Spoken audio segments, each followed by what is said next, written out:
Yes, hello guys. Ito na naman tayo. Dinalaw tayo ng ating kaibigan. Ito na po si Harry Potter o si Peter. Part 2 po ito ng content natin ng kulong sa sariling mundo. So, ayan guys, lalabasan po natin siya at kahit papaano matulungan na naman natin siya sa kanyang pagkain, makakaraos man lang siya, huwag lang po siya malipasan ng gutom kahit papaano. So, ito guys, lalabasan natin siya mamaya at askasyo muna natin.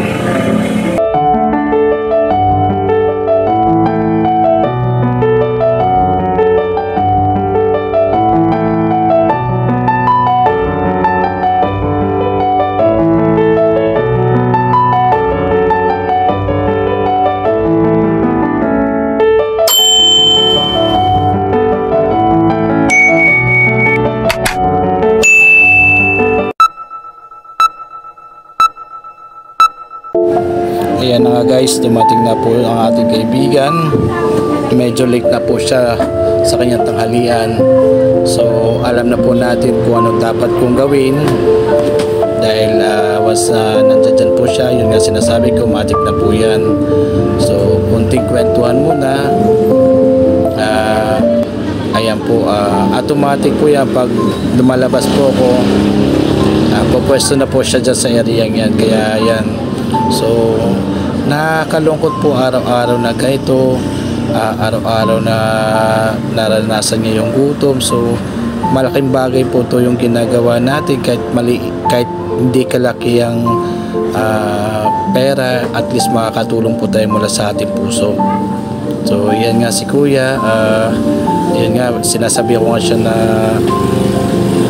pagupit, bigyan ng damit, ayaw talaga niya, mahirap po pilitin, although sundin po natin yung karapatan niya. Ang sa akin lang po is gusto ko talaga siyang bihisan, gusto ko siyang pagupitan, pero sa Jollibee. Ay, akro ka pala, no? Ay, akro, alam mo ba akro? Ha? Kaklase mo? Saan ka naman galing? Gusto mo ba pagupitan kita? Ba't ayaw mong pagupit kasi? Pagupit na ako eh. Sasagutin ko nga eh. Bago ulit. May mga damit ka, bibigyan pa kitang damit. Bakit ayaw mo? Ba't ayaw mo? Basta. Wala sa hulog ka talaga. Wala sa hulog. Ano lang? Wala lang sa hulog. Ano, pagkapit ka ba? Gusto mo ba? Bakit nga ayaw mo? Saan ka naman nag-almusal kanina, kaibigan? Hindi ka nag-almusal?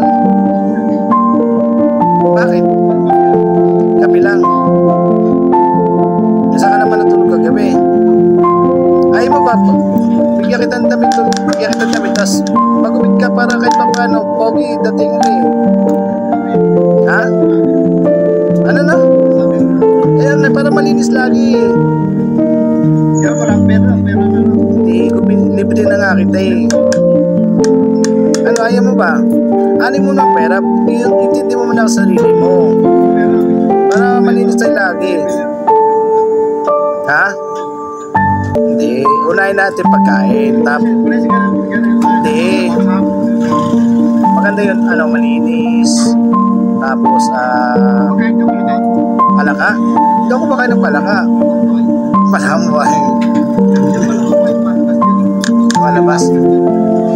Nasa may ano, sa gym.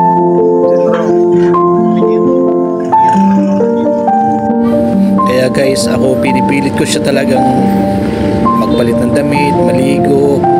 Hindi sa naman nagkanot, medyo maano na rin yung amoy. So talagang ayaw talaga niya. So respeto na lang po natin sa karapatan niya. So yun nga guys,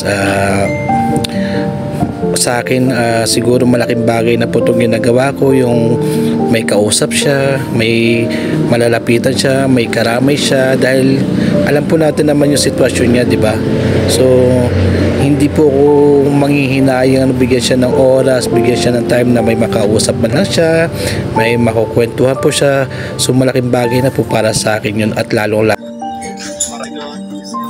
She's waiting to get. Who's that? Who's waiting for me? Bye. Bombay?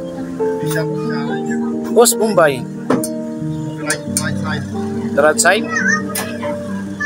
There's no right side here. Sige, kain ka na. Kain ka muna. Iwanan mo na kita, ha? O, sige. Kaway muna, kaway muna. Kaway muna, Pogi. Yan. Oh, no. So, ayun nga, guys. Iiwanan muna natin siya para makakain siya na maigi at makapag-focus. Alam naman po natin na gutom na po yan. So, yan. So, shout out po sa ating tindera na talagang suki din siya ni Peter Pan. Yan po sa Franz Burger po. So ayan, guys, iwan mo natin si Kuya. O actually gusto ko siyang iwan kaso tuloy-tuloy pa rin pagkwentuhan niya. Kaya kwentuhan na muna natin siya habang ganito. Yung waiting. Like,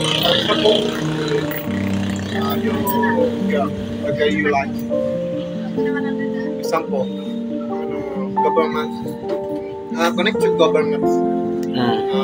Example for girl you like, she want to, you know, or get a class.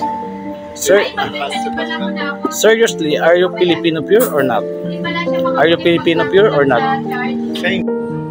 Habang tumatagal, guys, lalo ko siyang nakikilala.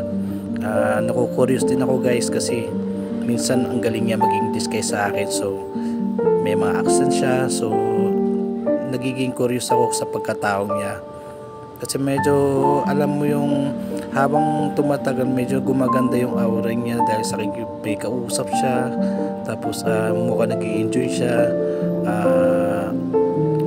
Naging curious ako sa lahat ng bagay kung ano talaga yung pagkatao niya, kasi medyo baka mamaya hindi natin unti-unti natin makaya natin na makarecover siya, as long as lagi lang siguro siya may kausap. Malaking bagay na siguro sa kanya yan. Ayan, hinahayaan natin muna siya para makapag-focus din siya sa kain niya. Medyo masarap po ang kain niya kaya hindi ko muna siya inabala. Naman, ano bibili mo sa pera? Kain uli. O hindi, punta ka dito uli pagkakain ka.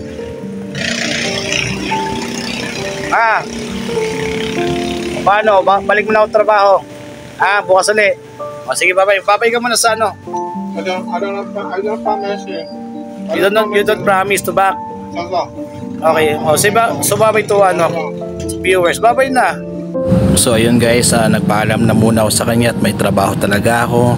So sumaglit lang ako para maasikaso siya at mapakain. Kaya yun, guys, iniwanan ko na siya para bumalik sa trabaho. Sana sa pang-araw-araw ay panalangin ko lang sa kanya ay magiging safe, magiligtas po siya sa lahat ng oras kung saan man siya napupunta, at magiging maayos po ang lahat para sa kanya. So mahirap po isipin na isa sa atin maging isa sa mga kamag-anak natin is magiging ganito. So it's hard for me po na mangyayari. So tanging gabay lang po natin is at tanging dasal po natin is sana magiging safe po siya sa lahat ng oras sa araw-araw niya kung saan man siya mapupunta. So God bless all everyone and thank you for watching.